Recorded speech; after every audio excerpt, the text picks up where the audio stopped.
Hello and welcome to episode 2 of the Sir News Crew Radio. The date is May 13th, 2017. I'm your host, Michael. And I'm your co-host, Alicia. To start off from the last episode, Living World Season 3, Episode 5, Flashpoint has released into the game, and I was super hyped about it when it first came out. More so than the previous episodes of Season 3. Wait, why? It just...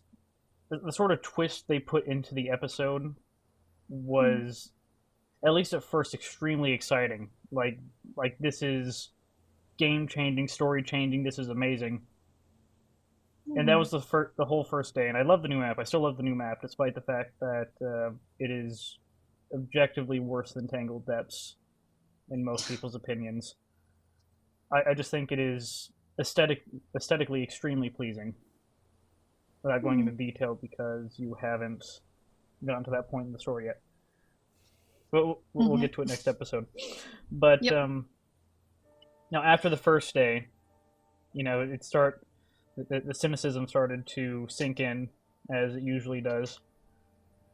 Okay. And I started seeing things that felt like plot holes, or I don't think this is going to be good for the story. I'm not sure about the direction that the story is going, but we'll get into that later.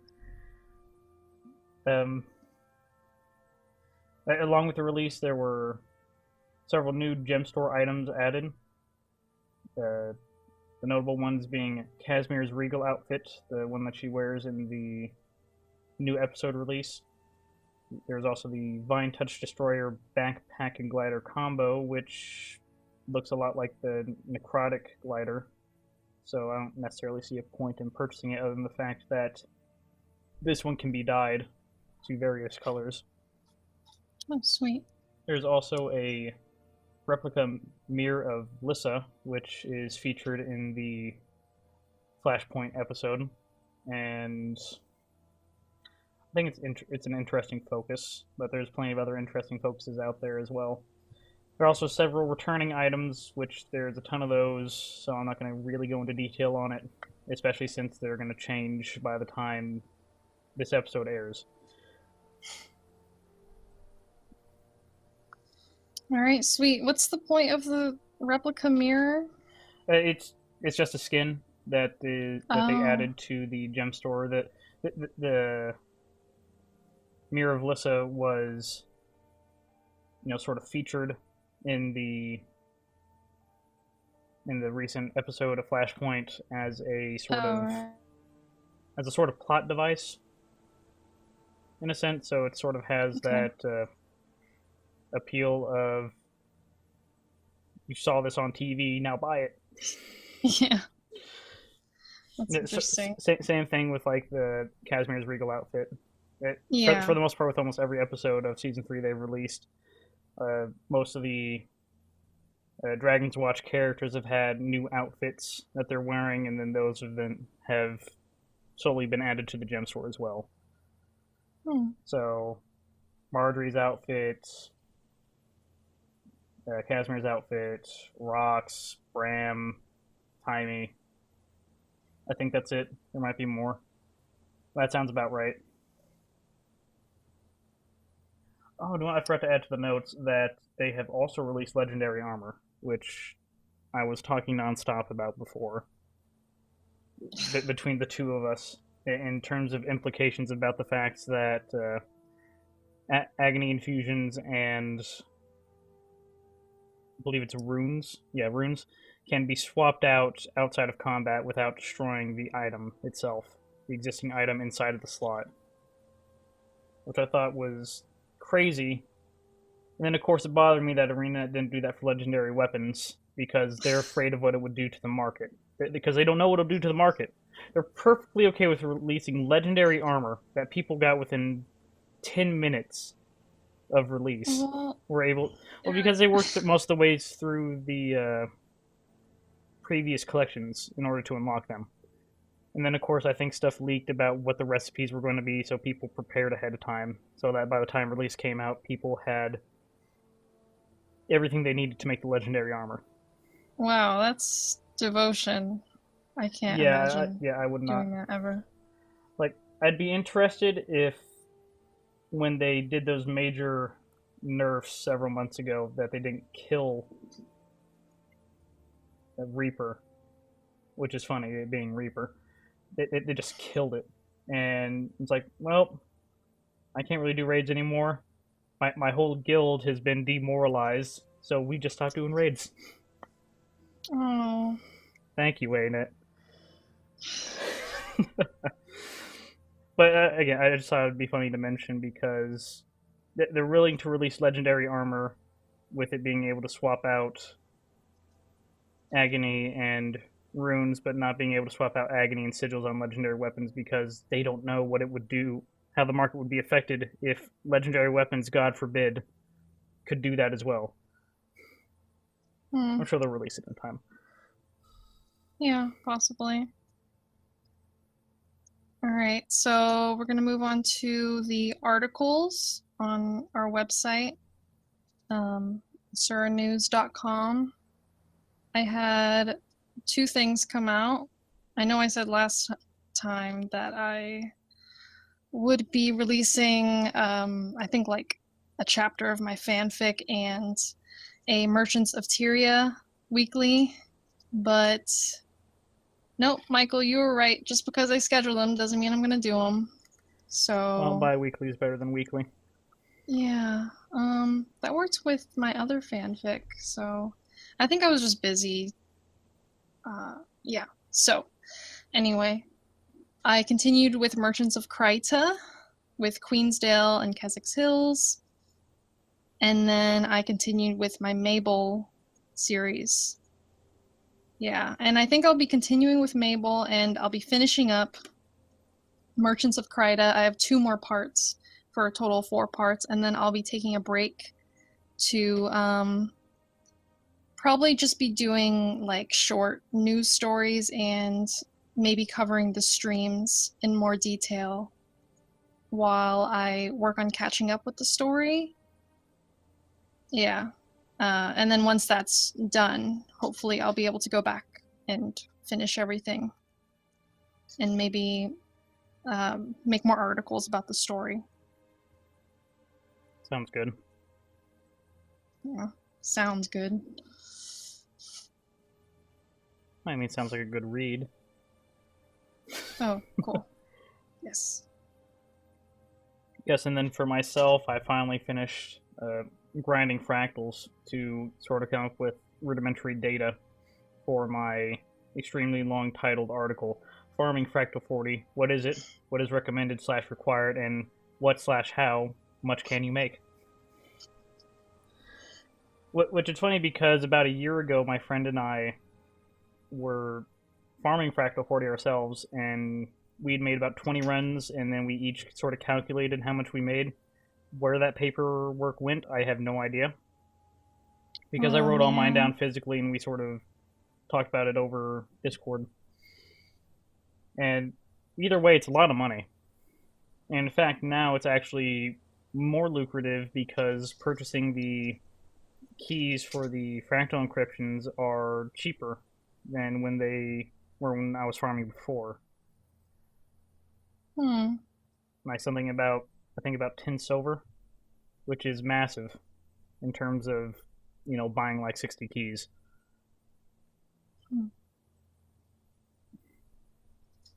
Is that due to the black line trading? Like No, it actually went down, or? Well, the keys can be purchased in fractals. Right. The general idea, like if you want like in-depth details, you guys can read the articles yourselves.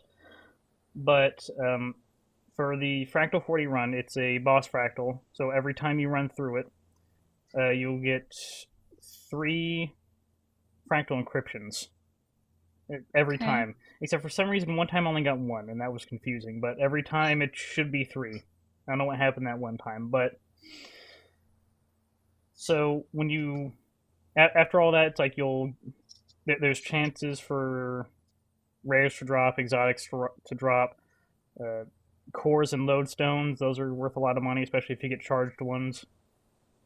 and all this sorts of other stuff. I think there's the extremely rare chance for us for like a ascended armor or weapons box to drop, but that has only happened to me once, Hmm. so I wouldn't expect much to come out of that. But with the big money comes from the fractal encryptions.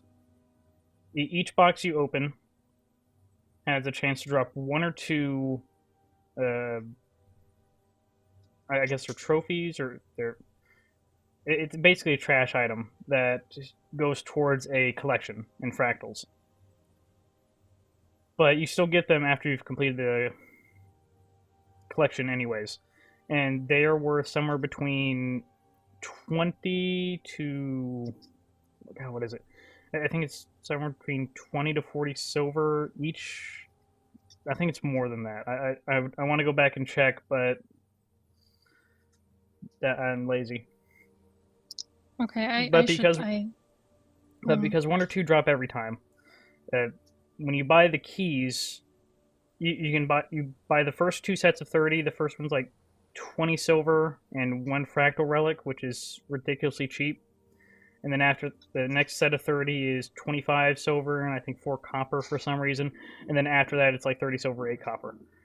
So because 1 to 2 of those things drop every single time, it is basically always worth it to purchase keys and unlock those boxes.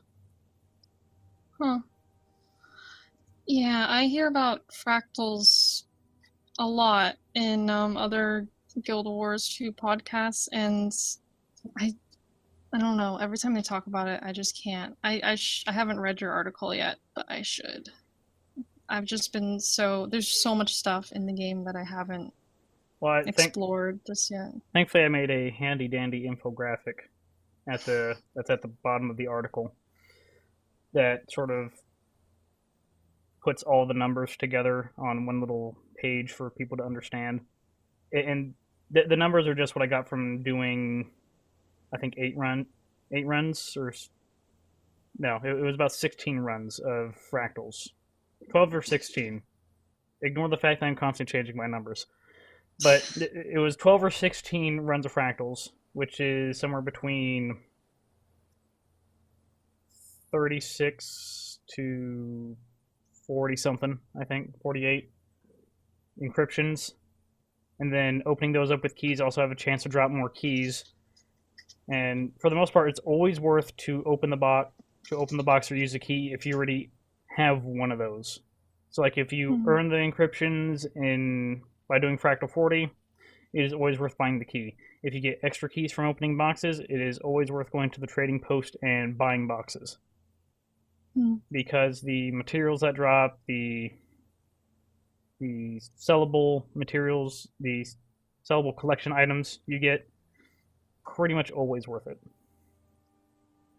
And about an hour a day, so I'm like 20 plus gold, and that's me not selling everything. Hmm. So it's That's not pretty bad. crazy. Yeah, I mean, compared to like I don't know, PvE or something. At the very least, if you have a nice group going, you can finish those runs in somewhere between 3 to 4 minutes, which is what I was doing at one point with a small group. Of course, that basically requires having a Chronomancer, a PS Warrior, and then Elementalists. Although I was on a Necro, so just basically high DPS and you just burn through the fractals. That fractal real quick. Tons of money. Just gonna move on past me talking about how awesome fractals are. At least making money in fractals. Okay. I mean, basically that's what talking since we're moving on to gameplay now. That's basically what I did for the last 2 weeks for the most part, other than doing Flashpoint, which I sort of got into at the start of the episode. Yeah. Do you want to say anything more about Flashpoint I without? I'd get into more detail, but I really don't want to spoil anything for you. It can wait until next episode once you're all Okay. caught up. Yes, and I will definitely be doing that. It will be my priority over the articles, kind of unfortunately, but it's I guess of course it's Why pretty would it be important. unfortunate? Well, you know, the fact that I'm like I find writing and the website very important, but the fact that I'm not caught up already kind of sucks, and now if I have to prioritize one over the other, the writing for the website will not be first. Yeah, we still talk about Guild Wars, even though we don't have any articles. What, I released one article in 2 weeks. I got 4 or 5 others waiting to be finished writing. Whatever. Who cares? Yeah. It's possible that my lack of inspiration comes from the fact that I don't feel like I have anything relevant to say because I'm not caught up with the story. Maybe. So maybe this will cure me of my lack of writing. I don't know. Okay, so where I am in the story is I just finished Living World Season 2. And I just started Heart of Thorns. I thought Season 2 was fine. I mean, there were some cool boss battles. The dragons were, I guess, the shadow of the dragon. Every time you had to fight him, he was annoying. Like, especially when he invades the grove during the meeting. Oh, that was the worst. But overall, the boss battles were really fun. And that's really all I have to say about that. Yeah. I started the Heart of Thorns story. And it was cool. It was interesting to see, like, Ritlock and Marjorie being really weird towards Sylvari. Yeah, she also didn't say the Sylvari in the first story instance, just FYI. Really? I'm talking about you. Oh, me? Yeah, you decided to defend the camp instead of going to save Sylvari. Well, that was a commander move. Like, I wasn't... It was a game, and you know that when it's a game, you know that it's not going to make any difference, really. Yes, but you also don't want to kill animals, like small defenseless animals, for the collection. But it's different. Like, the outcome of it is what I mean. If you actually know what's happening, because I haven't played a lot of Guild Wars 2 story, as is evident, but I could tell by the amount of story that I'd played that whether I had gone to save them or stay back, it wouldn't have made much of a difference of who died and who lived. And I just would have found out at a different point. It actually would have made 0 difference, to be honest. Yep. Other than the fact that the Safari are now converted to Mordrum because of you. Well... No, this is the thing. If you are a Sylvari and you choose to go save the Sylvari, that char that you talked to at the camp, and I think one other character, they will leave. They will not join you. They'll be like, screw you, I'm out of here. That's a nice little difference, and it makes sense. I thought it was interesting. Yeah. But, let me think. So I just decided, since I knew, or, I had a good idea that the outcome wouldn't be different, I decided to do what I would do in real life, which is err on the side of caution, and err on the side of caution. And, just stay back. So I would do what I would do as if I was an actual commander. God forbid that actually happened. Yeah. And then I got my first mastery point. It's so exciting. And I learned I was gliding off of short ledges. And and I played some PvP. Man, it is so easy to play a necromancer in PvP. It's kind of disgusting. Yeah, it's funny because they did the major nerf that they did was several months ago was because of PvP. And it just killed Necro, like, all across the board, every game mode.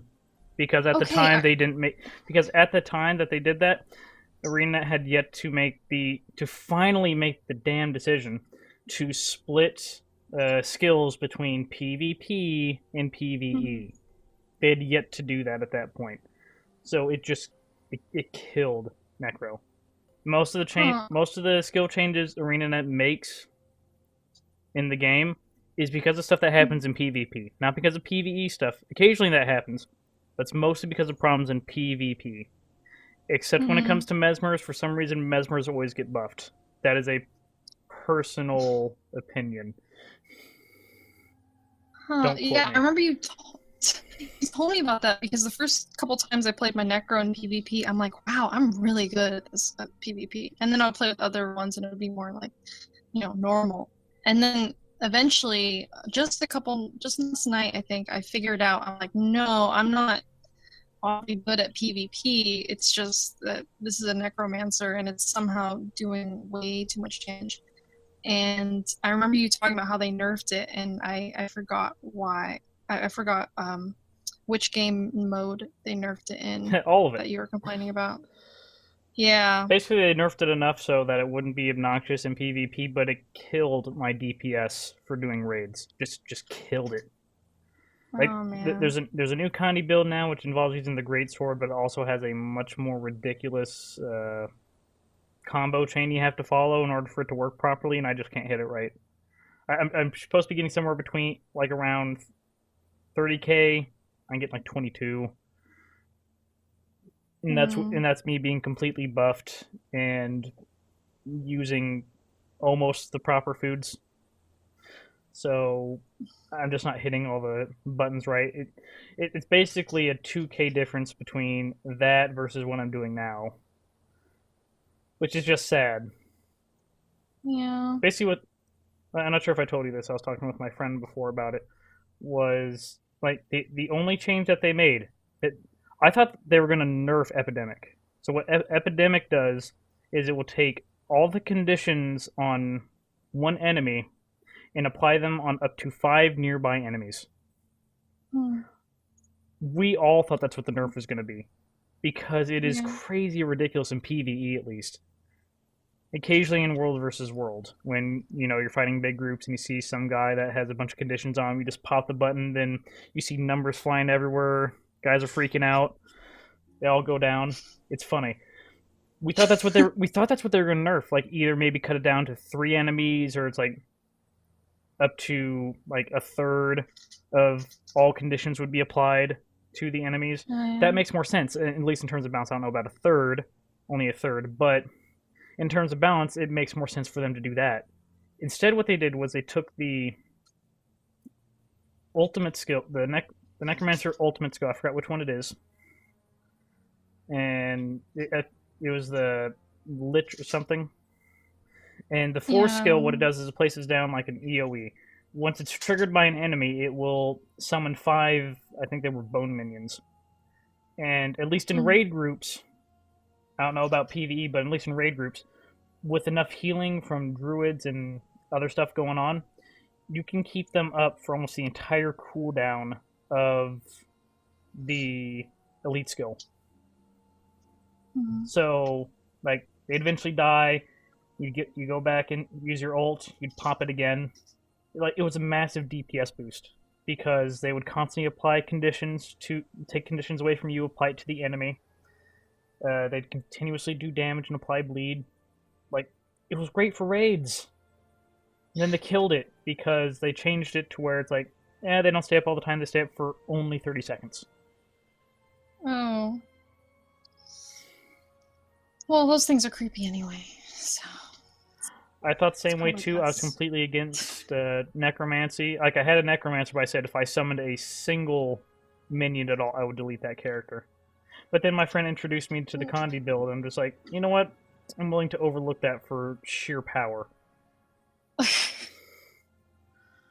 Of So I course. became a true necromancer finally. Yeah, that's probably me as well. But I With guess, the. but enough talking about me. To go back to you, since we were talking about Oh no. you and the PvP. Well, it was fun. Yep. I drank a little bit and I ended up being like way more bold and I won it for my whole team, but with a lot of help from an insanely powerful necromancer that I wasn't even that good at controlling.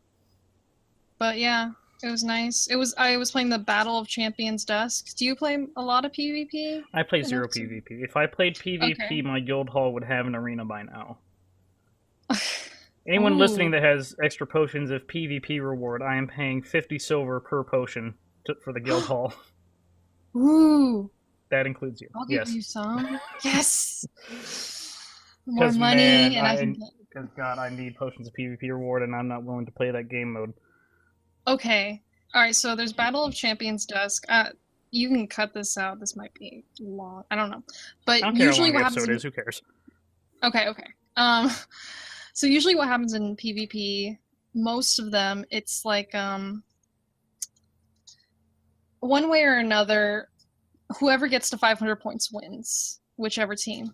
So there are different ways to get these points, either by getting bases, or sometimes there'll be like a bell that you have to carry to your nearest base, or like you have to ring a bell, and stuff like that. But Battle of Champions Dusk is different, where no matter how many points you get, as long as you slay the other person's champion, I think it's a champion. As long as you slay the other team's champion, then you automatically win. Yeah. Did they change And that? Maybe it was that way before. I don't recall. oh, I played that game mode, I think, a whole of twice. So I don't I recall. think there's only one. It's only Battle of Champions Dusk where this happens. Yeah, I did a little bit while it was still in beta, and I thought it was interesting and different. And then I did it maybe once or twice afterwards. Like I said, I'm just not big into PvP. Yeah, I love it. I mean, I don't love it. It's like a love-hate relationship, which I think is most people with PvP. That's how I feel about World versus World. Love it, but God, I hate everything about it.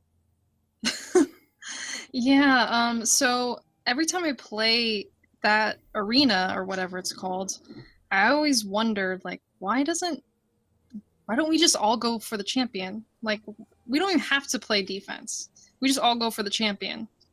And so basically you kill the guards of the outer gate. You wait for these skrit to come up, and they're door breakers. They're the only ones that can do damage on the gate. And then yeah, and then the same thing for the inner gate, and then you go in and there's a bunch of really powerful people defending the champion, and the champion himself is really powerful. So it's really difficult. But my necro is like, no problem. Ugh. PV door. Yeah. That is a World versus World saying. Wait, what was it? PV door. Everyone just attacks the door, doesn't use siege. It just goes all ham. Yeah, that always happens.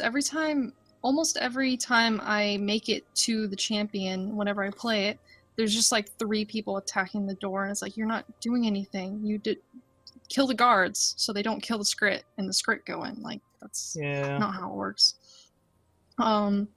Anyway, so I always wondered why people just didn't go straight for the champion. Like, don't play defense. Who cares? No one else will be. They'll be too busy playing defense for their own team. So I had a couple drinks in me, and I'm like, you know what? I'll go for the champion. I don't care. And everyone went to play defense or meet somewhere in the middle with the other team, and I killed all the guards. I defended the skrit while they broke down the door. I killed more guards. And then I just waited while the door health slowly went down. I was kind of useless at that point, and then the other team was getting a ton of points, but then I just eventually I just can't believe you've been playing this long without having the elite specializations, because you haven't done the expansion yet. Well, I'm just that amazing is why. No, I'm just lazy. Playing Necromancer isn't even meta anymore. It's all Reaper. Well,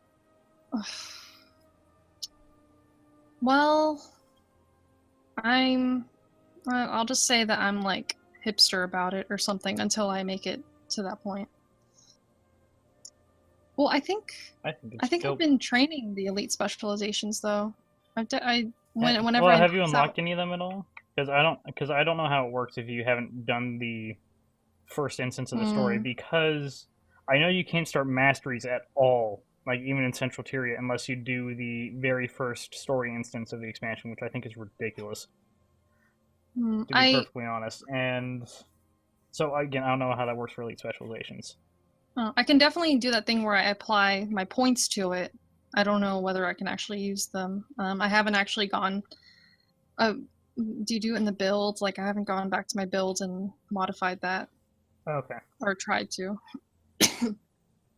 Anyway. I do miss Power Greatsword for Reaper. That was a thing for a while. Huh. That sounds really interesting. Okay, should we move on to community happenings? Well, don't you want to get to the, talk about your finishing the Zaitan fight? Oh, yeah. I never fully finished the personal story, so, because I was scared of dungeons, and, so then Michael helped me out, and we went to defeat Zaitan, and then we were on the airship, and, you know, defeating the dragons, and then my internet crapped out, and I disappeared, and then I just sat there staring at the screen until it came back. Then we did it again. And it went really well. I mean, actually, maybe slightly worse than it was last time when we tried. I don't think it was worse. It's just that we were 2/3 of the way through the first time, and then had to do it all over again. Yeah, but and then both times when we were on the airship, that we were phasing in and out of reality at various points. Yeah, and so was the ship. Yeah. And then they kept telling us to get to our stations, but no one was getting to any stations. Yep. And certainly Destiny's not us. Edge was just sitting in the back. Crew was just sort of doing whatever the hell they wanted, and we were the only ones on the cannons. Yeah. Good job, team. Glad I'm leading this army. Ugh. It was like trying to fly the TARDIS, just going from like one cannon to another, like, oh, I need to work all these at the same time. Gotta push this button, I gotta push this button, I gotta move here, I gotta push that button. Yeah. Like, why? Okay, why are these all here anyway? Well, the dungeon was originally designed for a full party.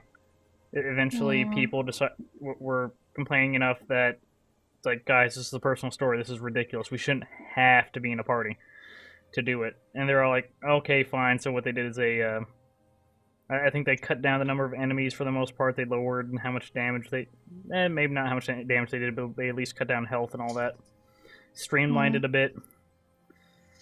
It's been a while. I think that was like the first year that they did that. There's also a point where you couldn't always do the dungeon because it'd be locked off. You had to do the meta event in the area, or at least an event chain, to unlock it, and then you could go into the dungeon. But they still do. It's still like that for the Crucible of Eternity, at least, which I think I cannot believe they haven't changed it yet to where you can't just access it all the time. That reminds me of I kept trying to complete Season 2 of Living Worlds, and I kept having to use the Skrit tunnels, and they were always closed off, and... Well, that requires walking, then. Oh, no, you're right, there was an area during... Yeah, like the upper whatever. And you had to wait for the Skrit tunnels to be... Yeah. And then I would try to look at the map, see, like, okay, where does the Skrit need help? And it's like, no. It took me forever to figure out where to go. In terms of helping the Skrit, which, God forbid, being an Asura, I hate the Skrit. And and also where the hell the next story instance was. Oh, yeah. Yeah, well, that's over, hopefully. I love the Skrit, but their tunnel system is annoying. In terms of, what did you actually think of the Zaitan fight itself? Or, like, Zaitan and all that? Oh, right. That was on the big ship, right? Yes. The really... the Glory of Tyria.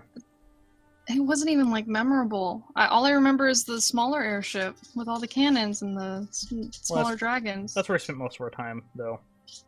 Yeah. I don't know. It's also where it was buggy. Oh, yeah. So that could be a reason, not because the Zaitan fight sucked, but I don't... I mean, the Zaitan fight sucked. That is my personal opinion.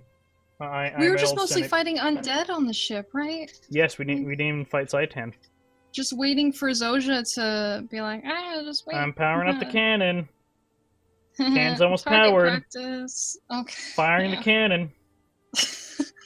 Bam! We took off Saitan's tail. He's gonna have trouble flying now. He goes and lands on a building while we fight more Risen. Okay, take him down. we just get on cannons and we press the 1 button or the 2 button or whatever it was until it died. Kills me inside that they never went back to fix the fight. Kills me.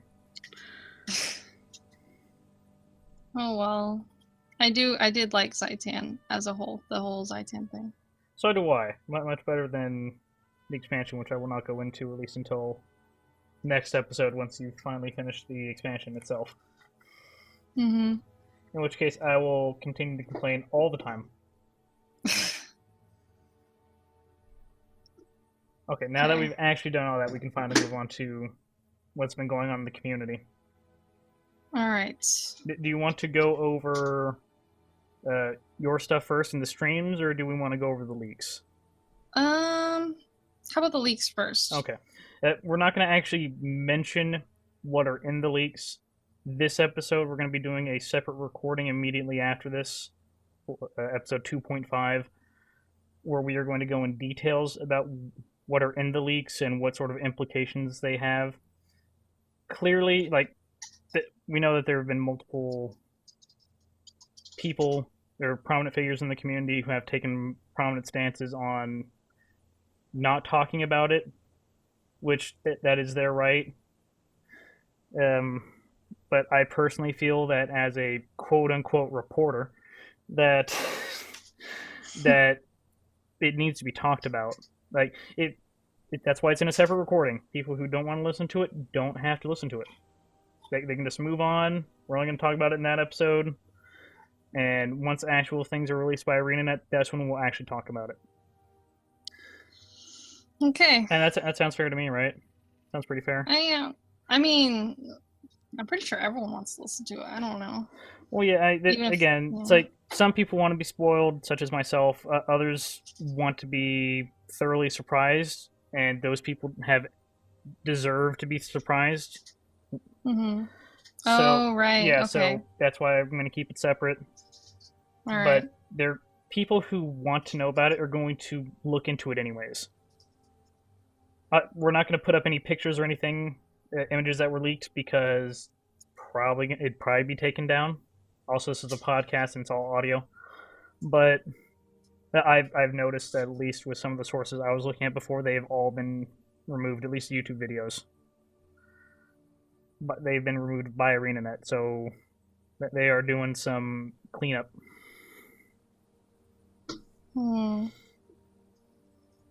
Okay. Yeah. But the expansion it would stuff be has interesting. But the expansion stuff has me excited. I am super excited. Don't know about what's going to happen in terms of story, because thankfully there were no story leaks. I would prefer to be surprised on that.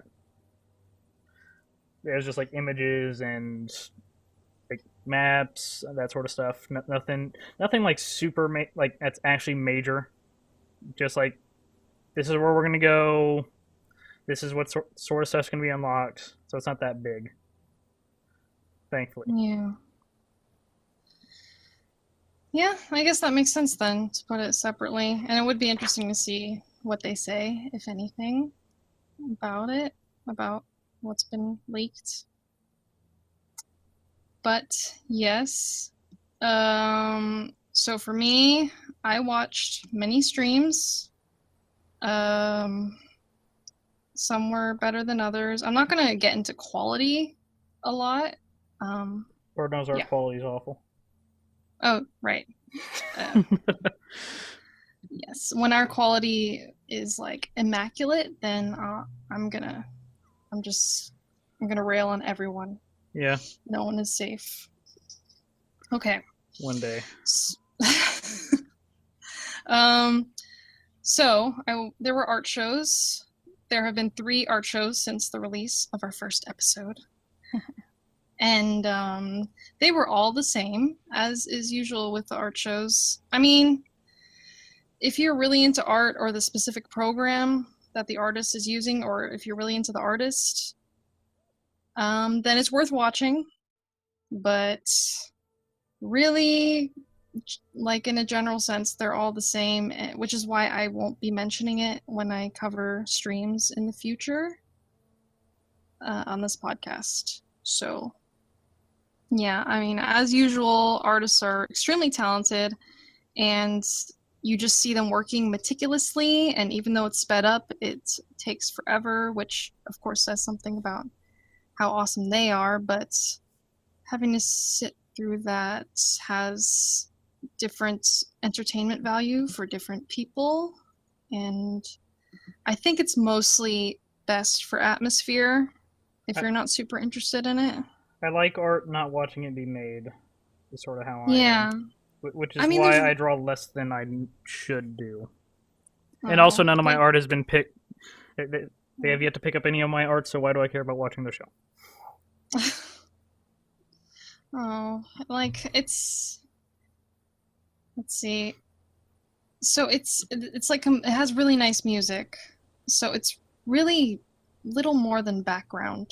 I could see someone playing it sort of on a separate monitor while they're doing something else, like doing PvE or something like that. But that's about it. Like, obviously the results are always amazing, but it's not sudden, you know. So, there's not much entertainment value in it for the general populace, which includes me. Yeah. So if I'm going to skim through them, or maybe even watch them or play them in the background, just in case something different happens during it. And if that does happen, then I will mention it, but otherwise they're all basically the same to me, so I'm not going to mention it in the future. There could always be the Spanish Inquisition. What's happened? Yeah. So other streamers, Aurora Peachy and Bog Otter, probably the two main streamers of Guild Wars 2. They were playing the new episode, and I didn't watch it. But it's just typical of them to play the new episode. So, yeah, Peachy had a party. Bog Otter, before he played the new episode, he answered some questions and tried to craft some legendaries, I believe. Yeah, those two are pretty cool to watch. Like, they seem to be pleasant people, and they're inoffensive. They're obviously skilled players, and they're always super open to questions and stuff. So, I'd say they're some of the best streamers out there, not even just for Guild Wars 2, but that's just my opinion. I also attempted to watch 2 German language streams because I found the subject matter very interesting. Was there a lot of shouting? No. They were both very soft-spoken, maybe for different reasons. But German is soft-spoken. What? Okay, so one of them was Ron Claude's 18-hour stream, starting yesterday, which means that when I went to watch it, I thought I was watching it in the past, but it turns out I was coming in on hour 15. Oh my god. Yeah, he's part of the Guild News group, but he was using his own personal Twitch channel. So Guild News is another stream that happens German language that's always on the ArenaNet streaming schedule. Yeah, so gaming streams are often done, like they're well known enough because people will do them. But I think it's still notable when it does happen, especially for a game that you really like. And yeah, so in the title of the stream, it said that he was holding 11 giveaways and 33 items. I don't know if that meant 3 items per giveaway or if the items were different from the giveaways, but apparently the giveaways and the items were worth 5,000 gold total. I don't know if this contributed to the amount of views that he got, which was at around 250,000, by the time I got on, which is insane. And I would like 5,000 gold. yeah, and at least 200 people were watching him at any given time. He was playing a lot of copyrighted music during it, so I'm assuming that he doesn't expect it to be replayed in the future, since I'm assuming it would be muted.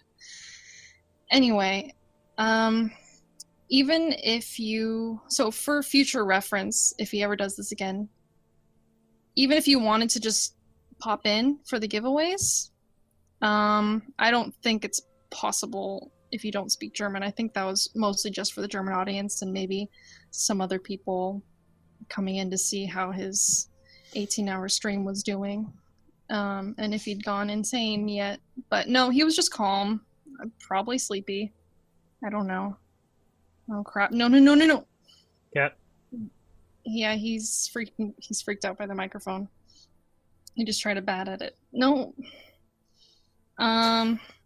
Anyway, the other German one I tried to watch, it was called Tyria's Next Top Model, and I'm like, I've got to at least skim through this. Oh, Fashion Wars 2. I'm excited. And it wasn't what I thought. Apparently, I decided to look in the past streaming schedules to see how often this happens, and it seems to happen monthly. So this one was on May 7th. I wanted to see it just to see like if or I wanted to check it out just to see if like if you're into Guild Wars like fashion stuff, would this be worth watching even though you don't speak German? And I've concluded that it's not worth watching if you can't understand German, because it's not clear what is happening. She's just playing the game and talking. I don't know if she's like visiting people in game who have entered into Tyria's Next Top Model. I don't know what's happening, but it's not clear what's happening at all. So I'm sorry, Guild Wars 2 fashion lovers. This, unless you speak German, this is not for you. Okay. It could always be entertaining to listen to German. There's an Italian animator I watch all the time, who some people would probably know as the Prold, I think is how it's pronounced. I want to butcher his account name, but like does Dark Souls animations, and it's all Italian, and there are English subtitles, but it is entertainment gold, is what it is. So I don't know about German streaming Guild Wars though. Yeah, it's just conversational. Like, I mean, I'll get into this later, but you know how streamers usually are like, oh, I'm doing this now. Well, that's pretty cool. Yeah, it's like that, but in German. I'm assuming that that's similar to what they're saying. And it's like, well, you're just lost. So I don't really watch streamers for the most part. Yeah, so there are two other streamers who I believe they are both. I try to see if they're on the schedule in the past, the ArenaNet streaming schedule, and I don't think they were. I think they were new, possibly newly partnered with ArenaNet, and I'm not sure what the criteria is to be on that streaming schedule, but it was odd. So the one was Shadiz_live. He does a weekend chill stream, I think either once a week or once every 2 weeks.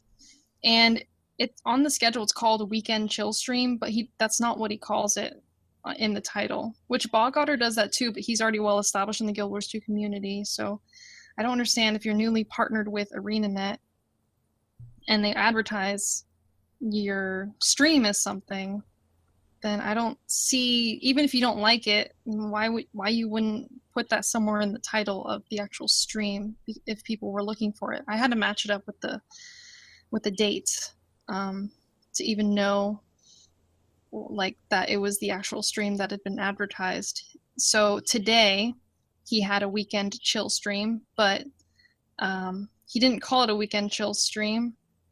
English isn't his first language, so it has so the grammar really doesn't matter. But instead of calling it weekend chill stream, he says, "Good Saturday, peeps.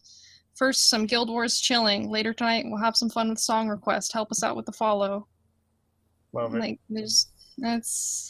I don't understand. I mean, I get it. You know, I don't think you can put descriptions in Twitch streams like you can in YouTube videos, which sucks. So I can tell how some titles may be long, but why not just call it Weekend Chill Stream? I don't understand. Yeah, anyway. So he had basically no views on any of his Weekend Chill streams. And it's a shame. Yeah, I'm sure he would have at least a few if he had called them Weekend Chill streams. His streaming style is similar to Aurora Peachy's, where it looks like, I think, where he like sits in front of a green screen and it sort of melds with the game. The game. Yeah. So it's his audio and video are good quality, but I don't know if he's a beginning streamer. He's just mumbling all the way through, like he's aware that anyone's supposed to be watching him. So right now, Shot is live. It seems to be working out the kinks of his style, so I'm sure he'll improve in the future. But his heart doesn't really seem to be into streaming. I'm not sure though. Like he could just be nervous. And the other guy that's new to the ArenaNet streaming, he was supposed to have Wolfie's Leveling Adventures on May 9th, where apparently he's playing Guild Wars for the first time, or continuing being new to Guild Wars too. But he didn't have a stream on May 9th. He had a stream called First Playthrough on the 11th, and he is playing through the personal story, seemingly for the first time. And it's almost like a reaction, or I guess playthrough, if I don't know that if playthrough is the same as a reaction to a game. But anyway, time. Yeah. So his channel is called Couch Team Gaming. It's possible that he was put on the official streaming schedule because he was like a very prolific streamer. Like he had a lot of streams and he has over 26,000 followers. So he seems to be like well established in the streaming, but he was also quiet. That could just be his personality, but he was almost like drowned out by the story and by the audio of the game. And he was mumbling. So I guess if you want to see someone do the personal story, like in real time, then check him out. And he didn't call it Wolfie's Leveling Adventures like it was advertised. He just called it First Playthrough, and he did it 2 days after he was scheduled to do it. Yeah, I think that's it. It's pretty cool. That's good. I might look into that later. Uh-huh. Although I'm not particularly interested in watching MMO playthroughs. Those don't tend to pan out very well. Yeah. Just in general. Mm-hmm. Yeah, I mean, even the good ones, like Aurora Peachy and Bog Otter, they've got it figured out. I mean, yeah, but even them, you know, only if I wanted like a specific sort of help. I mean, I guess the issue with streamers is that it's vastly disorganized. Like, you can't get help with a certain thing. You have to go to YouTube, which streamers usually aren't on YouTube. Not much of anyone on YouTube anymore. What? Yeah. Still a big thing. I hate Twitch. It is. Also, I don't like Twitch. I agree. So might cut that bit out. I just leave it in. I don't know how lazy I am. Getting on to closing up the episode with a lore bit.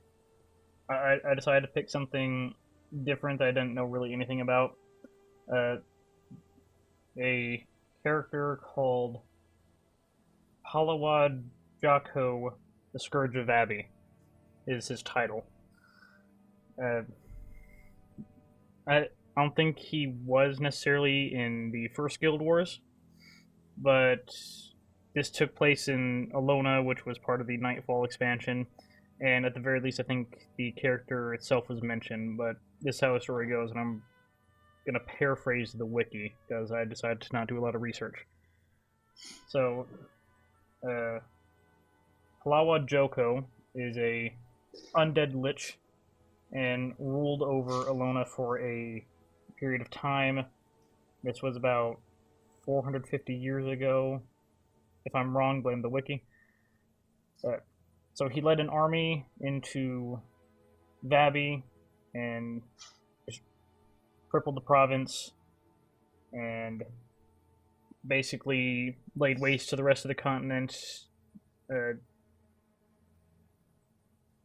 leaving. Okay, no, never mind. I will go back and edit some things here. Joko led an army into Vabi, crippling the province and laid conquest to the entire continent and defeating everything but the three provinces of Istan, Korna, and Vabi. Where he ruled over Alona for 2 years before essentially being usurped by the general Turaya Osa from Korna, who had challenged him to one-on-one combat. Upon defeating him, Turai locked away Joko beneath the desert and was held there by the Order of Whispers. Over time, centuries later, a descendant of the general, Varesh Osa, I think I'm pronouncing that right, decided to summon her dark god Abaddon, because that's things normal people do. And then this was part of the Nightfall expansion. Because of it, because of her actions and summoning Abaddon, it weakened the seal on Joko's tomb, and he slowly convinced the Order of the Sun Spears, who were set there to guard him from escaping. He tempted them with power and knowledge and such, and eventually he broke free and completely laid waste to Alona a second time. Although in order to prevent his failure like the first time, he diverted the river Elon so that his forces would have, the water needed to continue fighting, and took the water away from Korna and Vabi. So his undead army, along with the lack of resources for the region, caused him to win easily, for the most part. Nice. Maybe not nice. Well, clearly not nice. He's an undead lich. Let's see here. Vabi eventually surrendered, followed by the other two nation states. And Joko ruled over the region for, as far as I know, pretty much the rest of the time since then. So it's about 100 years ago is when this happened in terms of Guild Wars time. Right. And throughout this entire time, he's continuing to convert the Order of Sun Spears, promising them power and money and wealth and all that. So he essentially has control of an entire undead army along with the living as well. Now, the big question comes in because the last part of the wiki talks about how when the Elder Dragons awoke, most contact with Alona has been completely cut off. And in-game, we don't really get anything talking about what's happening in Alona now. So I'm curious as to when Zaitan awoke, since Zaitan's realm is the undead, I'm curious as to what happened with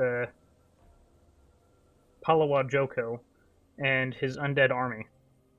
Like, were they converted into undead minions of Zaitan?